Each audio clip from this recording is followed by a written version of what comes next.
Indian premiere league IPL की franchise Chennai super Kings को मजमुआई तौर पर 7 बार ट्रॉफी जितवाने वाले कप्तान महेंद्र सिंह धोनी टीम की कप्तानी से दस्तबरदार हो गए।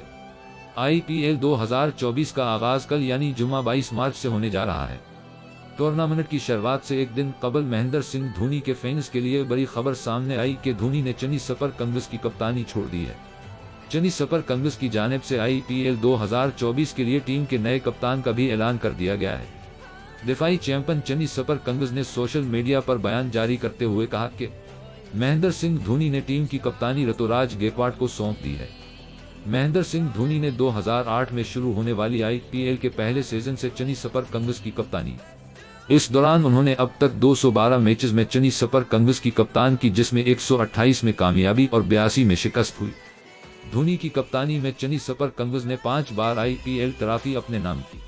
इसके अलावा धोनी की कप्तानी में चेन्नई सुपर किंग्स ने 2 बार चैंपियंस लीग टाइटल भी जीते। वाज़ा रहे कि 2022 के IPL में धोनी चेन्नई सुपर किंग्स की कप्तानी से दस्तबरदार हुए थे और उनकी जगह रविंद्र जडेजा को कप्तान मुकर्रर किया गया था। ताहम सिर्फ 8 मैचेस के बाद जडेजा ने कप्तानी छोड़ दी थी और एक बार फिर धोनी को टीम का कप्तान बनाया गया था। चेन्नई सुपर किंग्स ने गुज़श्ता साल धोनी की कप्तानी में 5वें बार IPL ट्रॉफी जीती थी और ख्याल किया जा रहा है रवा सीजन धोनी का आखिरी IPL होगा।